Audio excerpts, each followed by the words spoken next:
Thanks for the invitation. I'm quite disappointed to have missed yesterday. It sounds fascinating based on the summary earlier on. And I've just actually shuffled some slides around because I was going to talk about something slightly different. So I'm adapting to the theme that came up this morning, shifting slightly beyond the body a little bit.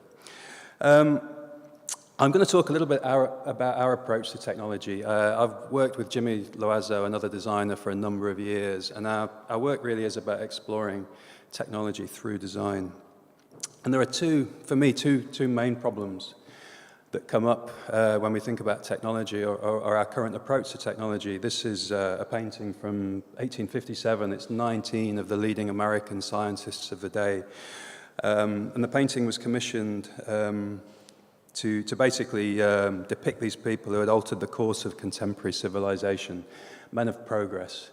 And it's really this word progress that we have a problem with. Langdon Winner, the philosopher, said that technological advancement has rarely dented the faith in progress, and it's still a prerequisite that a person running for public office swears his or her unflinching confidence to the positive link between technological development and human well-being, and affirms that the next wave of innovations will surely be our salvation. So it's this, in a nutshell, the idea that technology will make our lives better, that the future will be better than the present. Locked up into that, or completely tied with that, is this, summed up by this quote from Paul Mazur from the Lehman Brothers, 1927, a long time ago. He said, "We must shift America from a needs to a desires culture. People must be trained to desire, to want new things, even before the old have been entirely consumed. We must shape a new mentality in America. Man's desires must overshadow his needs." So this, for me, speaks very loudly about the design industry that I was a part of, the whole the industrial side of design. My BA in design, early 90s, a long time ago now, but we were taught these things. These are, for me, design myths, that design is good, that design improves people's lives, and that design solves problems. And of course, it can do all of these things. But it's so locked up into these patterns of manipulating desire and selling more products that it's lost its way. It's not necessarily good anymore. A lot of the patterns that lock us into buying new products every year, of object obsolescence, of desires over needs, are problematic, particularly in the world that we live today. And there's the final point, the kind of foundation to the talk, is based on Alfred Borgmann's device paradigm. He uses the hearth or the fireplace in a home as an example of a thing such as this fireplace. This is my wife's family in France. The fire connecting you to the outside world, to the wood, where the wood comes from, to seasons, the quantity of wood that you need to burn through the winter, the knowledge of how to make the fire, food coming from the local area, the local system. And the whole thing being visible as having some element of control and knowledge over that. Now that's, for him, a thing.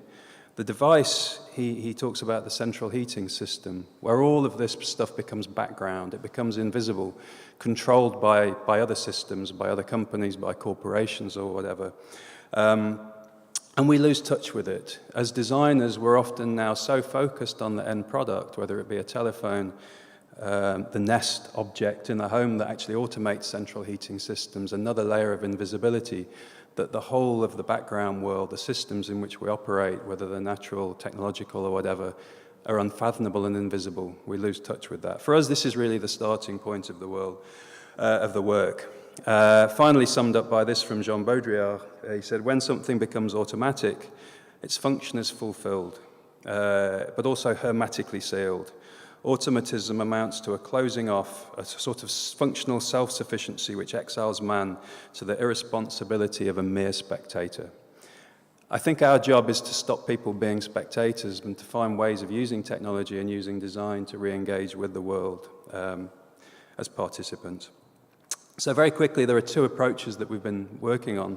The first one is the idea of speculative futures. So we work a lot with scientists to examine and to explore technologies that are in the emergent state at the moment, and then through what we call domestication, this transition from one habitat to another, we explore what future products might look like. So here, this is very relevant to the talk, 15,000-year period where we're shifting from natural evolution to artificial selection, shaping a natural organism to match our needs and desires.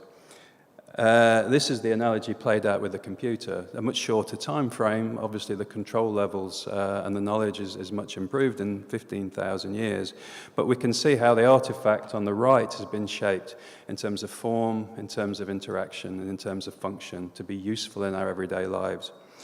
Just some quick examples. This is a piece that's in the show, the audio tooth implants, a very old project. It's the first project that Jimmy and myself worked on together. We were looking at the future of human communication as mediated by technology, and came up with the idea of the telephone being implanted in the tooth, kind of one of the first cyborg products, you could argue. That the process really looks at the evolution of the technology and looking at what the next iteration might be. Here, in this case, the technology becoming smaller, becoming closer to the body, becoming portable. And the next logical step, because we so embrace this technology, it becomes a part of us. And we have this as we walk around in our everyday lives. We have to, of course, understand the technology. With this one, we spoke to scientists at British Telecom who said the moisture in your cheeks acts like a Faraday cage. It's a radio-free space, so you need to use low-frequency radio to transmit from a dedicated device that energizes a dormant chip. And sorry for the translators, this is a bit hard, energizes a dormant chip through near-field magnetic effects, and then through bone transduction, that sound is transmitted along the jawbone and directly into the inner ear. It's received as pure streaming sound, so I could actually be having my speech transmitted to me from somewhere else and be relaying it in real time, and you would never know. This is feasible. We could build this within 2 years, the scientists told us. I haven't got a clue what any of that really means. I just learned the lingo, the scientific language, to sound convincing when we were talking to journalists or whoever. And with that, the project went public. This is a live scan, a real genuine scan of Time magazine in 2002. And there you see our invention on the top cover. At no stage did they ask us the truth behind the project. They didn't want any evidence. They didn't want to know what stage it was at. They just wanted to know how much we charge for the use of the image in the magazine. This isn't really the point, though. This is the point. It was a hand-typed letter from an associate professor of medicine at Stanford, I believe. He said, as a physician, I believe the technology you describe in your press release has the potential for producing immense social harm. This social harm would include psychological trauma in both the workplace and the home. This is the point of the project. So going back to normative design methods, if somebody had sent me this letter about a product I'd spent a while developing, I'd be highly devastated. It would be bad news. For us, this is the product. It's a debate and a discussion about how we want the technological future to be before it happens, so we can adapt and adjust. If the technology is going to be problematic, we can redesign it or rethink it. It's not this progress makes things better. It's progress is complicated, and let's have an educated discussion about how that might play out. The second approach is alternative presence. So this is rethinking technology or rethinking aspects of the past that determine the present and thinking about how life might be otherwise. It's a very simple trick, but it leads to some quite interesting solutions. So with the isophone, it's another early project from Jimmy and myself. This was just after the tooth implant. And I'll be very honest, I hate the idea of the tooth implant. I hate the idea that I'm becoming so technological that I lose control over interaction. And it's ubiquitous, it's everywhere. I don't know when I'm communicating to people. So this was really trying to come at it from very much the opposite perspective, looking at how technology can lead to more qualitative interactions, celebrating the technology of telecommunication, essentially. So what it does, it combines sensory deprivation theory with the telephone.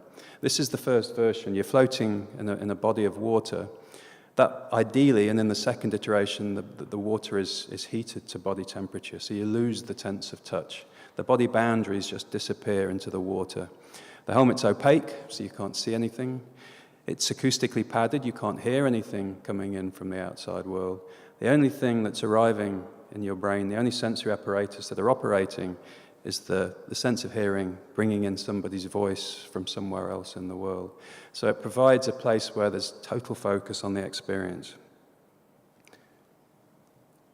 Just a little video that shows it in use.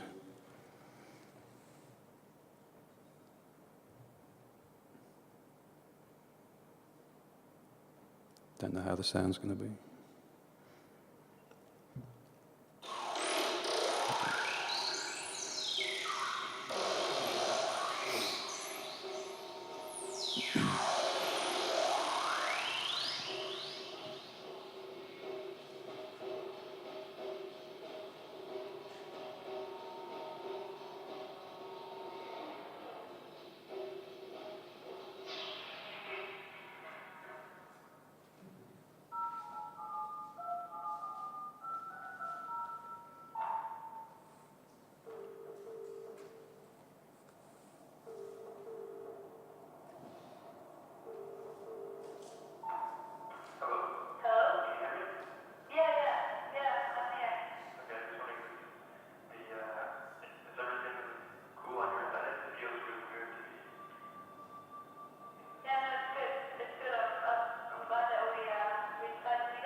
I'm not going to play all of that. It goes on for a little while. It's on our website. I'll give you a link at the end if you'd like to watch some more.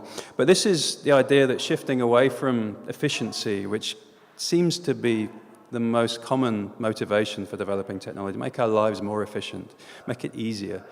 Efficiency equals better. But what about if we took different paths? Maybe digitization never happened, and it's really about the quality of our experience that is the most important thing for designers to be thinking about. And you see it a little bit in Italy with the slow food movement, where there was a shift away from fast food, about eating as quickly as possible, thinking about local, thinking about where the food comes from, thinking about the whole package, the whole experience. And we like to think that this is doing a similar thing with telecommunication. A little bit of a darker project. This is a little bit more philosophical, I suppose. It's less practical, but it really talks about belief systems and our belief in technology, shifting away from organized religion and technology providing a means of life after death. It's really kind of motivated or designed to counter this example. This is Alcor. It's a corporation in the United States who provide the service of freezing the body when you die. So you're dropped in one of these huge vats. It's full of liquid nitrogen, and they freeze the body. For a slightly lesser amount, they will just freeze the head. And the idea is that at some point in the future, usually through advances in nanotech or nanobiotechnologies, we will have the capability to, once the body's defrosted, fix whatever killed the person in the first place, and they'll be resurrected and brought back to life. Now, this is out there. You can pay sums of money and go through this process already. This is not fiction. But what it is true belief in technology. Now, most people within the sciences disregard this. They say there's no way we'll ever get there. But still, I think around 200 people are floating in these vats in the United States as we speak. We wanted to come up with a more viable and tangible example or proof of life after death through technology.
contained within a familiar dry cell battery.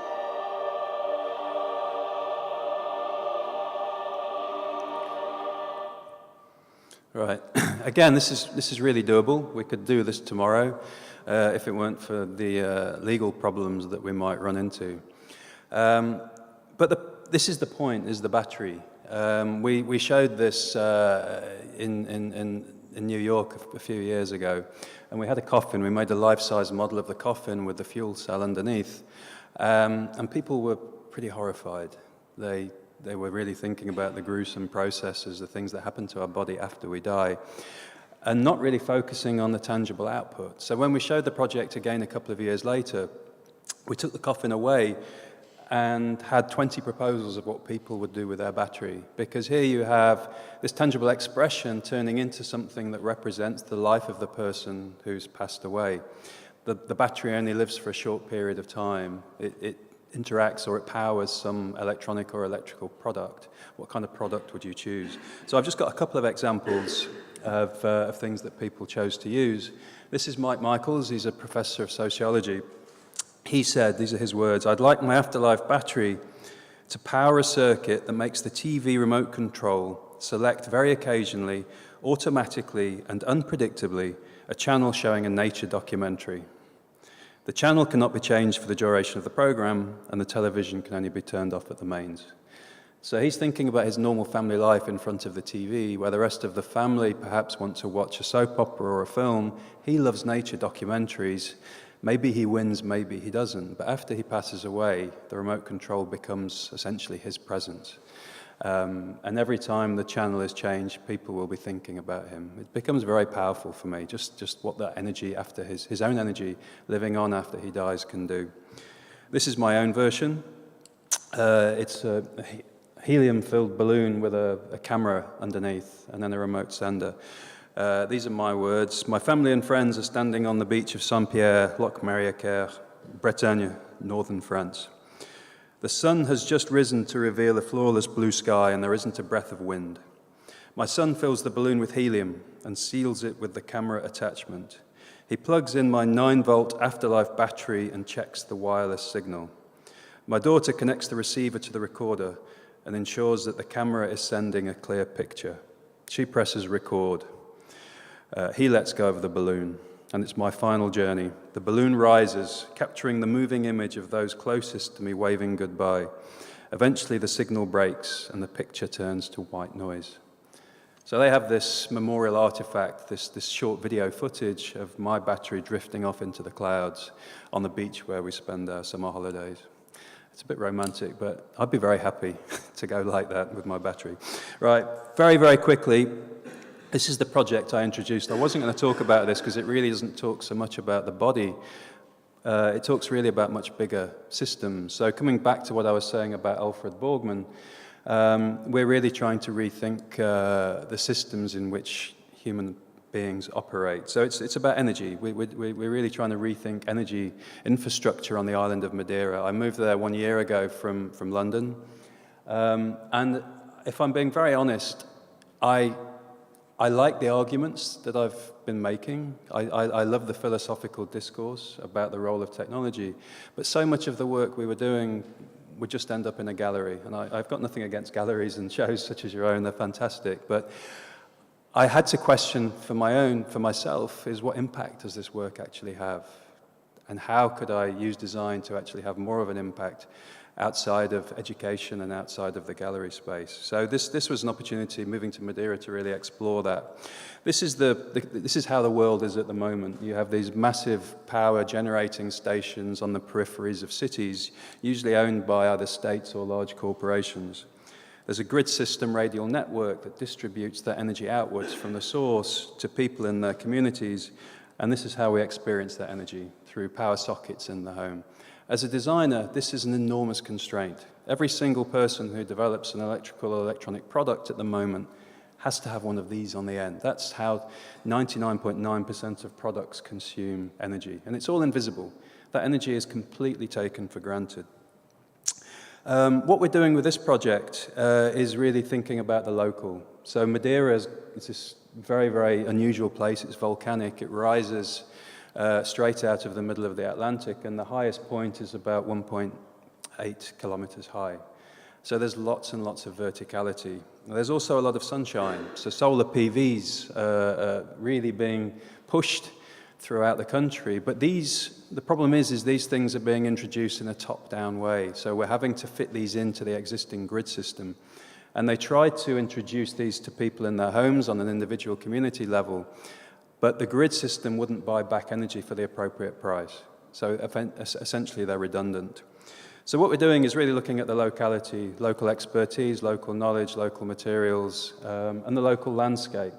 In this case, exploring or exploiting the hillside, the vertiginous, the cliffside communities, thinking about gravity. Here's a slide for the gentleman who spoke first, the Zimbabwe bush pump. It's a very inspirational piece of work for us because it looks at how an idea or a concept can essentially be adapted from place to place, from material to material, from skill to skill. So it's this kind of thinking that we're introducing to the piece.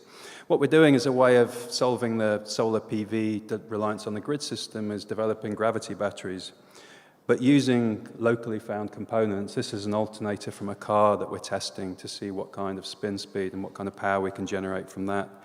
It's a small rig that we've been building. This is brand new stuff. This is in the last 2 or 3 weeks, so it's not very evolved at this time. There's a small DC motor there, and we have a drop of, it's not a huge drop, this one, it's about 5 meters. And we're generating, there you go, there's 18 kilograms of weight being dropped down. And we have about 40 watts coming out of this at the moment. So this is the point is that anybody can build these with basic skills. I'm 1 minute over at the moment. I'll wrap up. So the idea is that anybody can build these things locally. We're going to put all the skill, all the knowledge open source, and people will be adding to the database. And it's really trying to take back control over energy away from the massive infrastructural systems. Second to last slide, this is Madeira. It's an open invitation for people to come through and visit. It's a bit of a slightly boring place culturally, so the more people come through, the better our lives become. And there's just a bunch of links.